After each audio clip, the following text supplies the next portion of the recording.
Bruce Lee का जो पहला कोट है वो है, empty your mind, be formless, shapeless, like water. If you put water into a cup, it becomes the cup.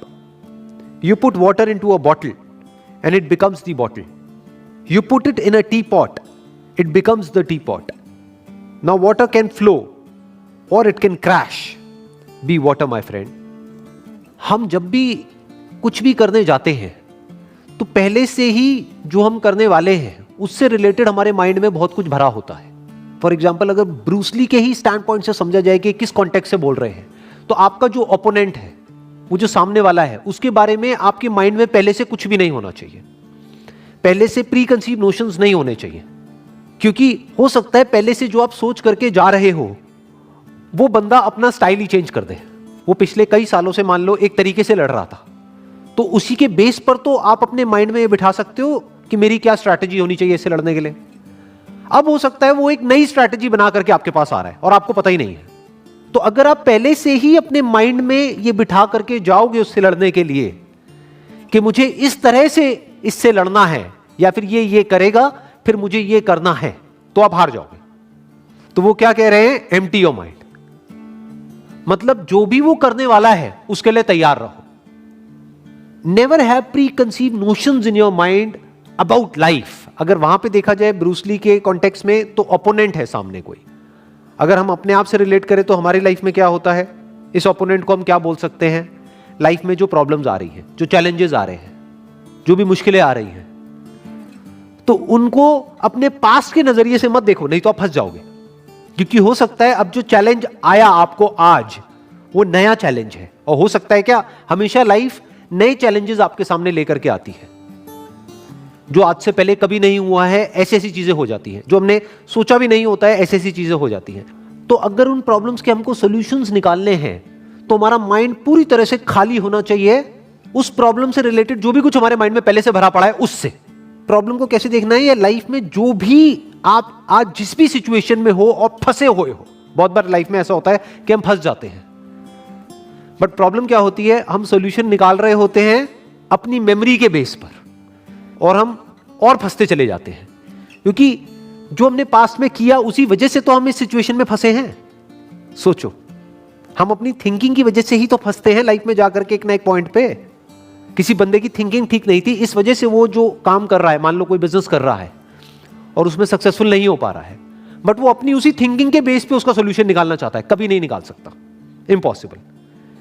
पहले उसको अपनी ही उस थिंकिंग से फ्री होना होगा, क्योंकि उसकी ही थिंकिंग की वजह से उसके बिजनेस में प्रॉब्लम्स क्रिएट हो रही हैं. उसको एक नई थिंकिंग चाहिए.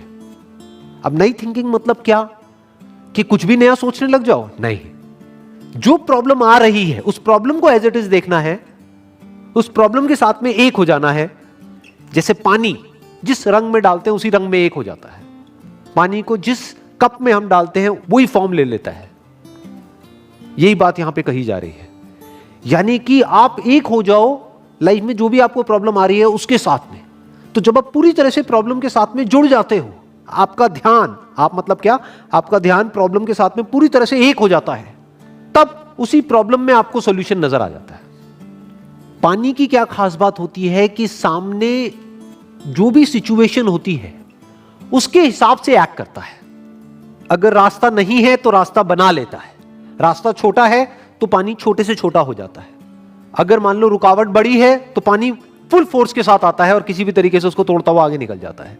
तो पानी is softer then the softest and harder than the hardest, and not और. ज्यादातर लाइफ में या तो चीजें हार्ड होती है या सॉफ्ट होती है.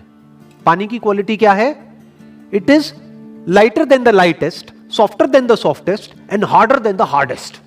कि पानी अगर अपने पे आ जाए, जैसे कि सुनामी आती है, तो बड़ी बड़ी बिल्डिंग्स भी उसके आगे नहीं टिक पाती है. और ऐसी ऐसी जगहें होती है जहां से कि निकलना नेक्स्ट टू इम्पॉसिबल होता है, लेकिन वहां से पानी निकल जाता है. क्यों? क्योंकि it is flexible, it is softer then the softest. उसकी पहले से कोई फॉर्म नहीं है, पहले से कोई शेप नहीं है, तो इसलिए वो कोई भी फॉर्म ले सकता है, कोई भी शेप ले सकता है. जिसकी पहले से ही कोई फॉर्म है तो उसकी फॉर्म टूट जाएगी अगर उसको कोई नई फॉर्म लेनी है तो.